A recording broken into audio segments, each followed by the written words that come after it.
கர்த்தருடைய பரிசுத்த நாமத்திற்கு மகிமை உண்டாவதாக. இன்றைய வேதவசனம் யோபு 36:16. அப்படியே அவர் உம்மையும் நெருக்கத்தினின்று விலக்கி ஒடுக்கமில்லாத விசாலத்திலே வைப்பார். உம்முடைய போஜன பந்தி கொழுமையான பதார்த்தங்களால் நிறைந்திருக்கும். இன்று நாம் பரிபூர்ண ஆசீர்வாதங்களை பார்க்க முடியாதபடி பல நேரங்களில் ஒடுக்கப்படுகின்றோம். மனிதர்கள் நம்மை ஒடுக்கி நம்மை சிறுமைப்படுத்துகின்றனர். சில நேரங்களில் வியாதிகள் நம்மை ஒடுக்குகிறது, கடன் பாரம் நம்மை ஒடுக்குகிறது, நாம் பிசாசினால் ஒடுக்கப்படுகிறோம். கர்த்தர் நம்மை ஒடுக்கமில்லாத விசாலத்திலே வைப்பார்.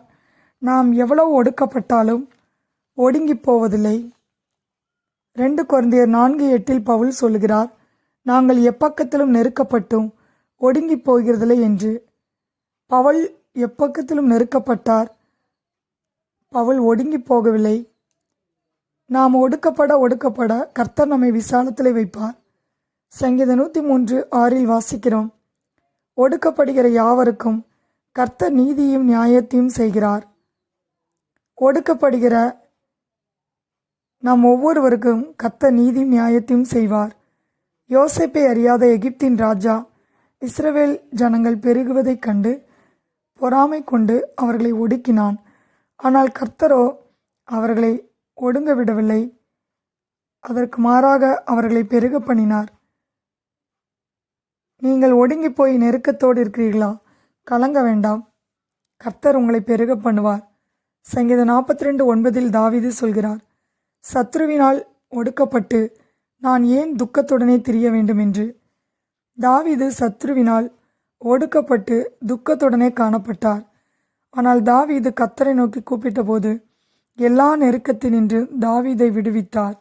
சங்கீதம் 56:1 தாவீது சொல்கிறார், மனுஷன் என்னை விழுங்க பார்க்கிறான், நாள்தோறும் போர் செய்து என்னை ஒடுக்குகிறான் என்று. தாவீது மிகவும் ஒடுக்கப்பட்டான். தாவீது கர்த்தரை நோக்கி கூப்பிட்ட போது தாவீதை எல்லா நெருக்கத்திலிருந்து விடுவித்து தாவீதை கர்த்தர் விசாலத்திலே வைத்தார். சங்கீதம் 105:18 வாசிக்கிறோம், அவன் கால்களை விலங்கு போட்டு ஒடுக்கினார்கள், அவன் பிராணன் இரும்பில் அடைபட்டிருந்தது என்று.